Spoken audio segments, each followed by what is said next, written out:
Hello friends, स्वागत है आपका आपके चैनल आनंद सिविल प्रिपरेशन में। आज हम लोग एक महत्वपूर्ण टॉपिक बंगाल विभाजन तथा स्वदेशी आंदोलन लेकर आए हैं। इसका जितने भी PYQ आज तक बने हुए हैं, आज हम लोग इस टॉपिक का कवर करने वाले हैं।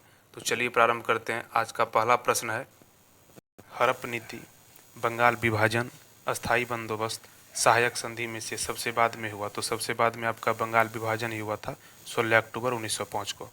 अगला है आपका कि बंग भंग विरोधी आंदोलन का प्रारंभ हुआ। तो ये 7 अगस्त 1905 को बंग भंग विरोधी आंदोलन प्रारंभ हुआ था।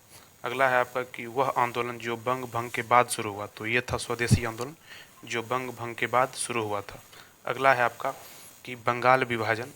अगला है कि बंगाल विभाजन की घोषणा की गई। तो ये बंगाल विभाजन की घोषणा 20 जुलाई 1905 को की गई थी। अगला है आपका कि बंगाल का विभाजन करने वाला गवर्नर जनरल वायसराय कौन था। तो ये लॉर्ड कर्जन ही था। अगला है आपका इसी में अगला है आपका कि ये कि बंगाल के विभाजन के समय बंगाल के लेफ्टिनेंट गवर्नर कौन थे। तो ये थे सर एंड्रयू फ्रेजर। अगला है आपका कि बंगाल विभाजन 1905 के विरोध में हुए आंदोलन का नेतृत्व किसने किया था। तो ये किया था सुरेंद्र नाथ बनर्जी ने। अगला है कि WC Banerjee, SN Banerjee, RN Tagore तथा BG तिलक में से वह स्वदेशी आंदोलन के आलोचक था तथा एवं वह पूर्व पश्चात के मध्य एक बेहतर संबंध का समर्थक था। तो ये था रविंद्रनाथ टैगोर। रविंद्रनाथ टैगोर स्वदेशी आंदोलन का आलोचक था। अगला है आपका कि अगला है कि बंगाल में ब्रिटिश की वस्तुओं का बहिष्कार करने का सुझाव सर्वप्रथम किसने दिया था। ये दिया था आपका कृष्ण कुमार मित्र ने। अगला है आपका कि ब्रिटिश वस्तुओं के बहिष्कार को राष्ट्रीय नीति के रूप में अपनाया गया था। ये किया गया था 1905 में। अगला है आपका कि बंगाल का विभाजन मुख्यतः क्यों किया गया था, इसका क्या कारण था। तो ये था तो बंगाली राष्ट्रवादी की वृद्धि को दुर्बल करने के लिए किया गया था। अगला है आपका कि बंगाल विभाजन के विरुद्ध राष्ट्रवादियों द्वारा प्रारंभ किए गए कार्यक्रम थे। तो ये था बायकॉट, स्वदेशी और राष्ट्रीय शिक्षा। अगला है आपका कि स्वदेशी और बहिष्कार पहली बार संघर्ष की विधि के रूप में अपनाया गया। तो ये किया गया था बंगाल विभाजन के विरोध में हुए आंदोलन के दौरान।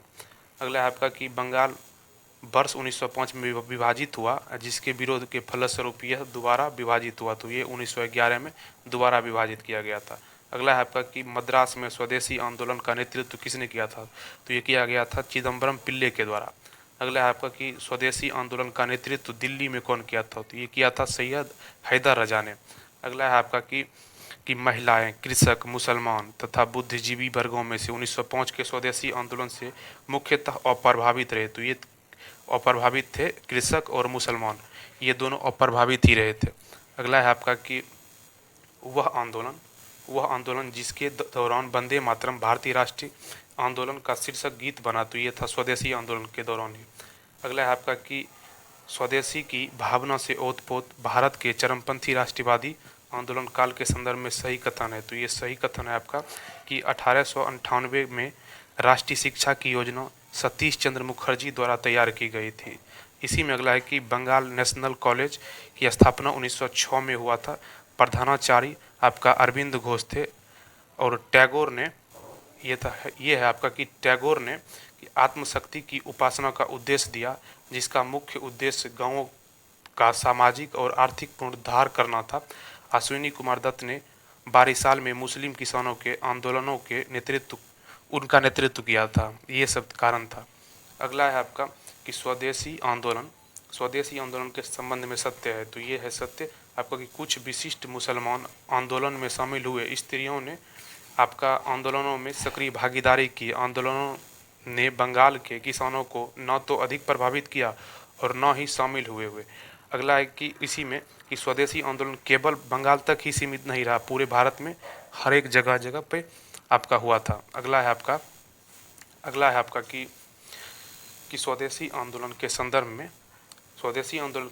में सत्य कथन है। तो ये है सत्य आपका क्या, एक सेकेंड, कि इनमें देसी शिल्पकारों के कौशल तथा उद्योगों को पुनर्जीवित करने में योगदान दिया। स्वदेशी आंदोलन के एक अवयव के रूप में राष्ट्रीय शिक्षा परिषद की भी स्थापना हुई थी।